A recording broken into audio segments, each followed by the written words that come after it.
So I am going to discuss with you acne scars at different levels. Just to remember that often when we speak about scar, we are going to speak about severity of acne. So in the global population, it's around 9.4%. You have a high prevalence in teenagers and early adults, and now we know that it's increasing in adults. So the prolonged course is associated with psychosocial, psychiatric, and physical sequelae. So it means that we have often a high burden of disease. So just if we focus on severe acne, you can see moderate 33%, and severe acne is around 10%. But we know that the problem of scar is very important. Obviously, it's a worldwide turnover, as you can see, more than $3 billion yearly. So, online epidemiological study has been performed in different countries. And as you can see here, you have the prevalence of acne in these different countries, and we can say that is around 50–60%.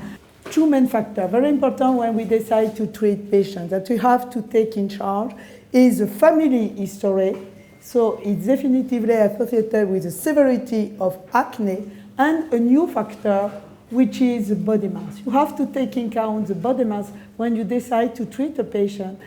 Just concerning scar, 95% of patients with acne have moderate to severe acne. It is the main inflammatory disease of the face inducing scars. And acne scarring may be either hypertrophic or atrophic. So just focusing on atrophic scar, to be agreed together, we have ice peak scars, we have the box scars, and we have the rolling scar. You can see that the prevalence of scar is clearly associated to the severity of acne. In severe acne is more than 70%. So definitively, acne is an inflammatory illness associated with scars, and the severity is the percentage of scar is dependent of the severity of acne lesion. Earlier you treat the patient, so less you have the risk of acne scar and the relapse after treatment. In two countries, again, family acne history, and we know that often we have more scar in male than female.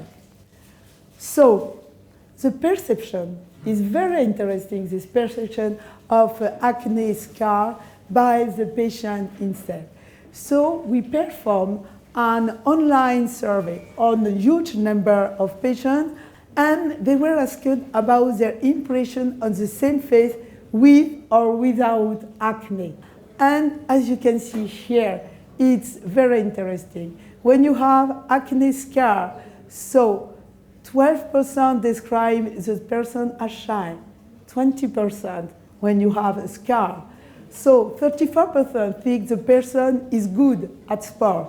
We don't know why, but it decreased. 28% if you have scars.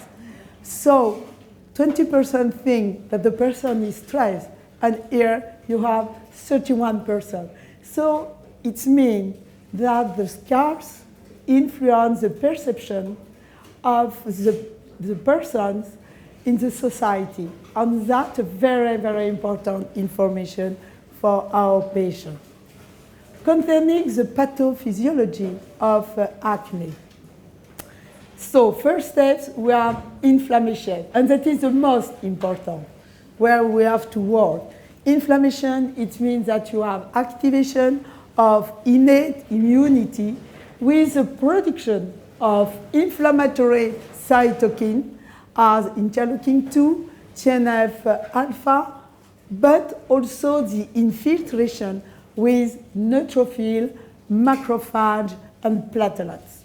So you have at the same time the vasodilatation and the stimulation of melanogenesis. The second step is the proliferation.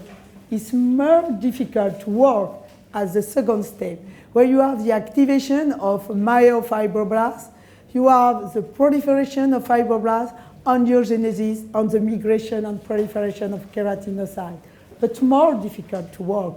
And finally, you have the remodulating step. It's a long step, several weeks and months, with the secretion of metalloprotease and inhibitor of metalloprotease during these steps. So, as I mentioned previously, if we want to prevent and to avoid to have severe scar, we need to work at this first step of inflammation.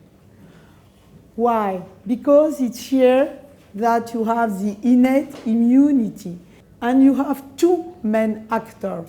The first one are different receptors which are expressed mainly by the keratinocytes, but also, by example, by monocytes, granulocytes.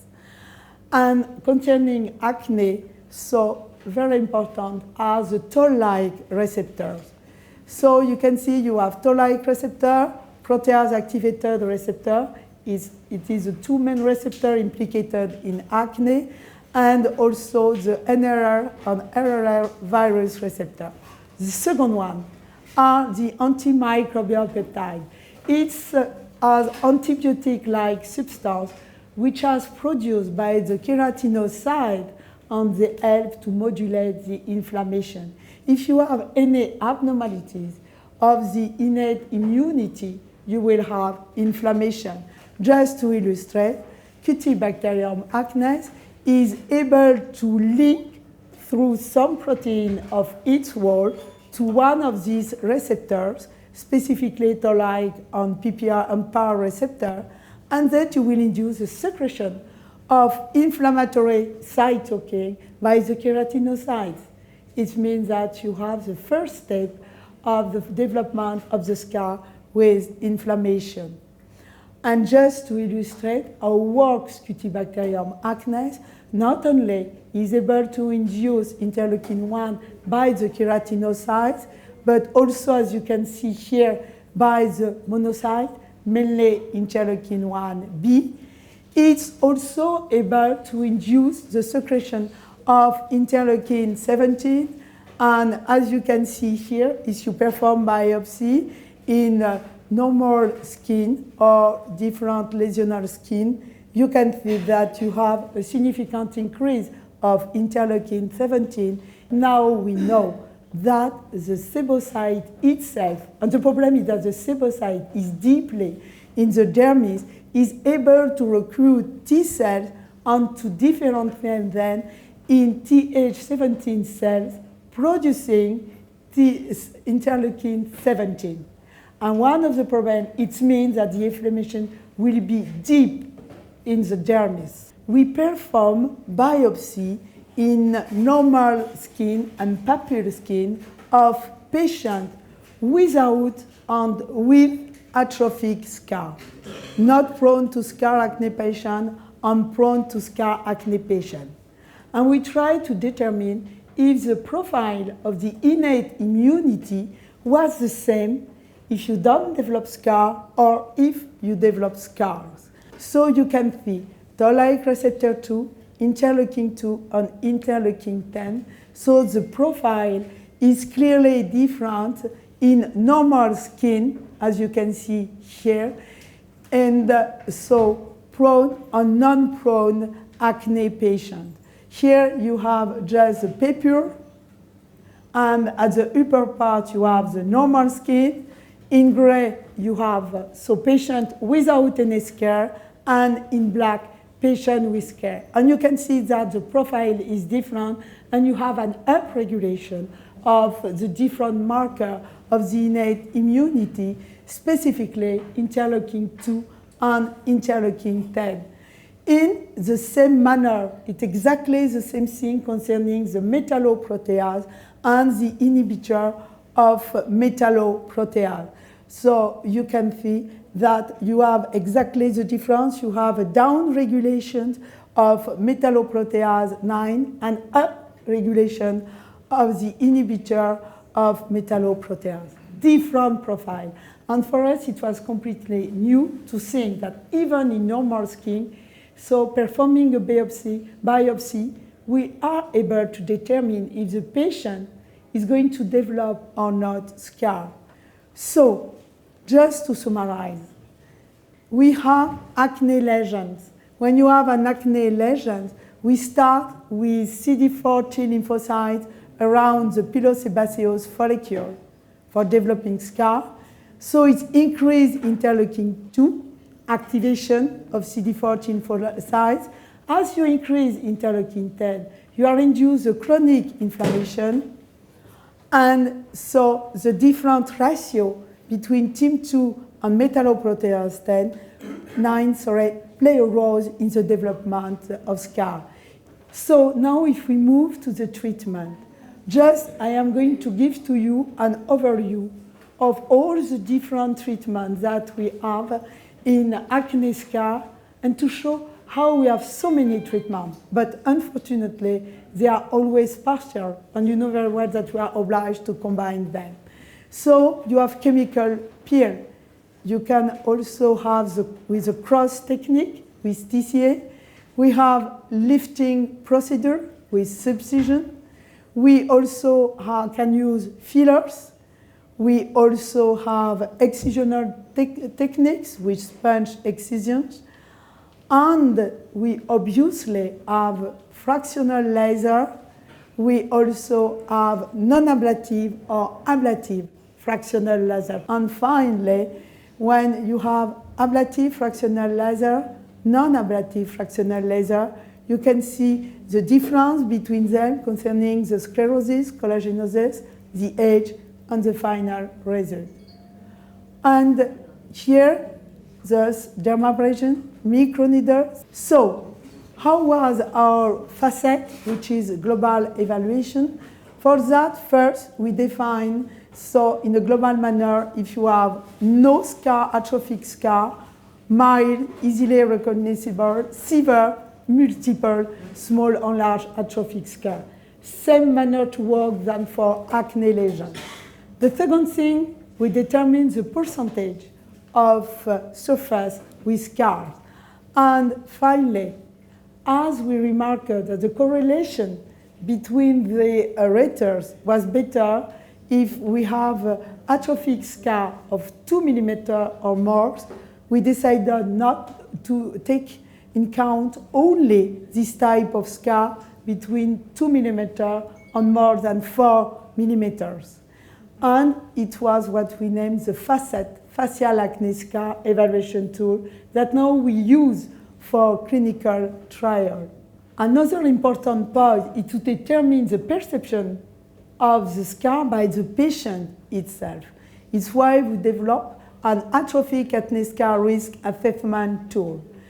And after building these two tools, so we decided to make a trial. So the trial, it was a multi-center trial, and the acne patient had obviously moderate to severe acne with 10 or more atrophic acne scar. It was a split phase trial permitting to have, as a patient, his own control, which increased the interest. It was 24 weeks. For one part of the face, it was a vehicle. On the other part, it was a combined therapy, adapalene 0.3 and PBO 2.5. And we determined investigator atrophic acne scar count, scar global assessment, acne lesion count, investigator global assessment, local tolerability, and the subject questionnaire. So here you can see the result. And immediately you can see that not only you have a prevention of the development of atrophic scar with the combination, the fixed combination, but you have a significant decrease. And you can see in the blue, light blue, on the contrary, you have an increase of atrophic scars. You can see here that we have a significant difference between both the percentage of clear, almost clear. So at week 24, we're 32%, that means around 40% for fixed combination compared to only 16%. So very strong data. And so obviously, at the same time, we have a decrease of the acne lesion, both inflammatory lesion and non-inflammatory lesion, significantly better than that we have with the placebo. So here you have a significantly more subject with EJ clear, almost clear, so 62%, 64%, which is very high compared to 20% in the placebo group. It means that we have an activity both on acne lesion and scar, and concerning scar, and I can say that is the first time that we have this type of result. Obviously, what is very important are the adverse events.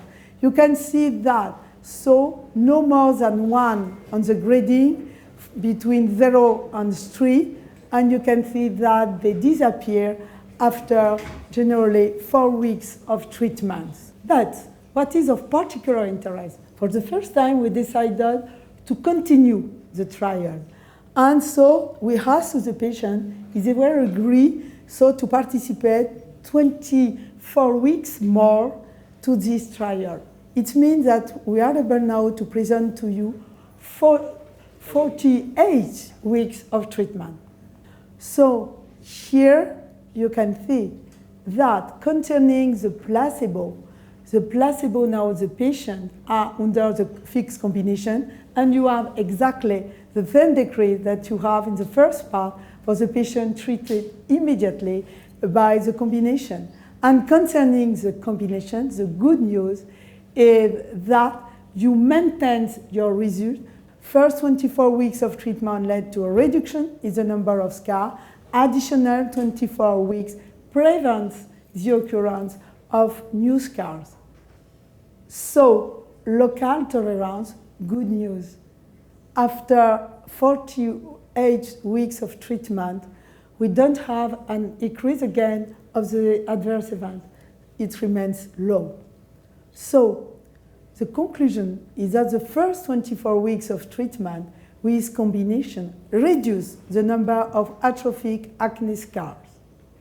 Treating with combination for an additional 24 weeks prevents the occurrence of new scars, and that is the first topical drug for which it has been demonstrated this activity. So finally, if we here summarize the pathophysiology of acne with pubertal period, where you have an increase of sebum production and alteration of lipid, you have the modification of the microbiome, we have the development of the microcomedon to inflammatory lesions. For this part, fixed combinations or PBO or retinoid alone can work. But when you have a chronic inflammation with the stimulation of innate immunity, you have the development of atrophic scar, and adapalene 0.3 combined with PBO 2.5% is able to work on this step of chronic acne. Obviously, you have to take in account external factor and internal factor for your patient. Thank you very much.